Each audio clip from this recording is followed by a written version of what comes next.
नमस्कार मित्रों, मैं सुनील बुटानी।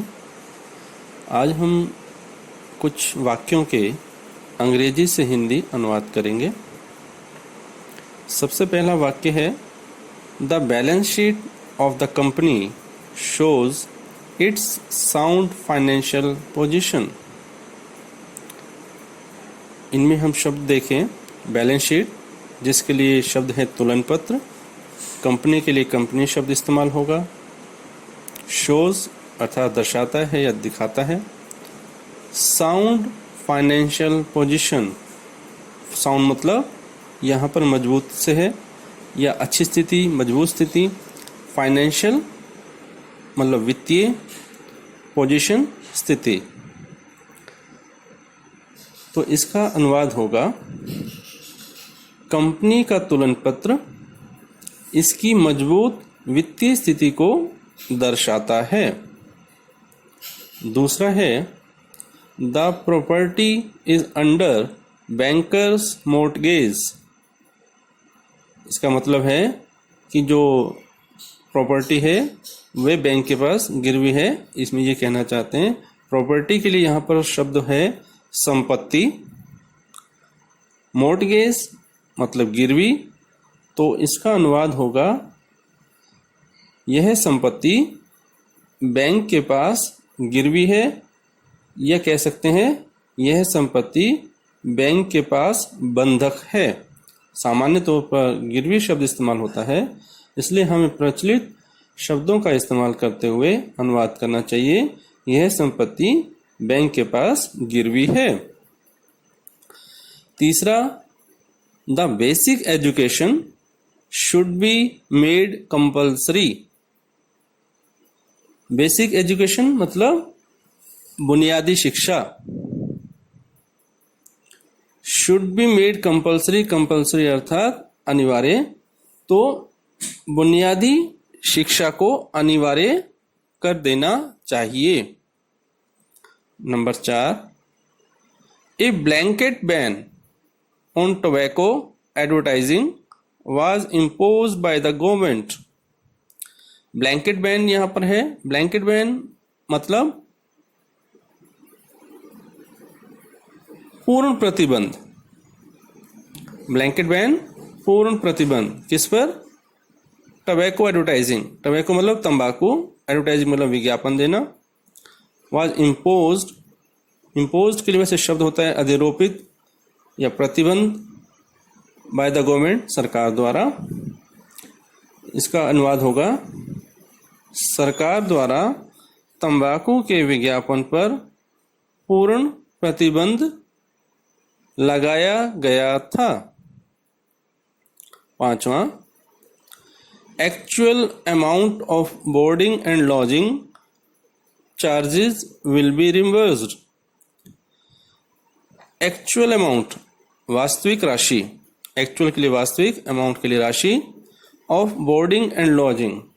बोर्डिंग एंड लॉजिंग मतलब भोजन तथा आवास। बोर्डिंग एंड लॉजिंग चार्जेस, भोजन तथा आवास प्रभार। बोर्डिंग एंड लॉजिंग जैसे कि भारत सरकार का कोई अधिकारी किसी दौरे पर जाता है तो उसे जो बोर्डिंग एंड लॉजिंग चार्जेस होते हैं उसकी रिम्बर्समेंट होती है, उसके भुगतान होता है, उसकी प्रतिपूर्ति होती है। तो बोर्डिंग एंड लॉजिंग चार्जेस, भोजन तथा आवास प्रभार, चार्जेस के लिए प्रभार, विल बी रिम्बर्स्ड। रिम्बर्स मतलब प्रतिपूर्ति की जाएगी। जैसे हम किसी चीज की अदायगी अपने पॉकेट से करते हैं और उसके बाद हम बिल सबमिट करते हैं तो उसकी रिम्बर्समेंट होती है, उसकी प्रतिपूर्ति होती है। तो इसका अनुवाद होगा, भोजन तथा आवास प्रभार के रूप में व्यय की गई यानी खर्च की गई वास्तविक राशि की प्रतिपूर्ति की जाएगी। यहाँ पर रिम्बर्समेंट के लिए शब्द आया है प्रतिपूर्ति। एक क्षतिपूर्ति शब्द होता है, वो होता है कॉम्पनसेशन के लिए, ठीक है। यहाँ रिम्बर्समेंट की बात है तो यहाँ बात आएगी प्रतिपूर्ति। तो अनुवाद होगा, भोजन तथा आवास प्रभार के रूप में खर्च की गई वास्तविक राशि की प्रतिपूर्ति की जाएगी। Number 6, the date of by election has been notified. The date मतलब तारीख, ऑफ बाई इलेक्शन मतलब उपचुनाव। एक चुनाव होते हैं, एक उपचुनाव होते हैं। यदि कोई सदस्य लोकसभा या राज्यसभा नहीं, लोकसभा या विधानसभा के लिए कोई चुना जाता है और उसके बाद वह व्यक्ति इस्तीफा दे देता है या उनके देहांत के कारण वह सीट खाली हो जाती है, तो इलेक्शन कमीशन दोबारा से वहां चुनाव कराता है, तो उसे उपचुनाव कहते हैं। The date of by election has been notified. Notified मतलब अधिसूचित। तो उपचुनाव, इसका अनुवाद होगा उपचुनाव की तारीख अधिसूचित कर दी गई है। Number 7, every cash transaction is entered in the cash book. Every cash transaction is entered in the cash book. Every मतलब प्रत्येक, कैश ट्रांजैक्शन यानी जो नकदी लेन देन है, इज एंटर्ड मतलब यहां प्रविष्टि दर्ज करने से है। किसमें? In the cash book. Cash book मतलब रोकड़ बही। तो क्या होगा? प्रत्येक नकद लेन देन को रोकड़ बही में दर्ज किया जाता है, या प्रत्येक नकद लेन देन को रोकड़ बही में दर्ज किया गया है।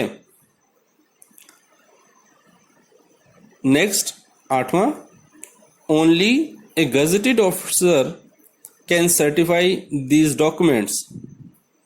ओनली मतलब केवल, गजेटेड ऑफिसर अर्थात राजपत्रित अधिकारी, सर्टिफाई यानी प्रमाणित करना, डॉक्यूमेंट्स यानी दस्तावेज। तो यहां पर होगा केवल राजपत्रित अधिकारी ही इन दस्तावेजों को प्रमाणित कर सकता है। केवल राजपत्रित अधिकारी ही इन दस्तावेजों को प्रमाणित कर सकता है। Number 9, chargesheet against the accused has been filed in the court. Chargesheet मतलब आरोप पत्र, अगेंस्ट मतलब जिसके खिलाफ है, किसके? एक्यूज्ड। एक्यूज्ड मतलब अभियुक्त। Has been filed in the court. Court मतलब न्यायालय, फाइल्ड मतलब दाखिल करना। एक्यूज्ड के लिए शब्द यहां इस्तेमाल हुआ है अभियुक्त। आरोपित भी हो सकता है लेकिन लीगल टर्म है, तो यहां पर अभियुक्त शब्द इस्तेमाल होगा। तो इसका अनुवाद होगा न्यायालय में अभियुक्त के खिलाफ आरोप पत्र दायर कर दिया गया है। अंतिम 10वां, compliance of traffic rules should be followed strictly. Compliance मतलब अनुपालन या पालन, of traffic rules, traffic rules मतलब यातायात के नियम, शुड बी फॉलोड यानी उनका पालन किया जाना चाहिए, स्ट्रिक्टली सख्ती से। तो इसका अनुवाद होगा यातायात नियमों का सख्ती से पालन किया जाना चाहिए। धन्यवाद।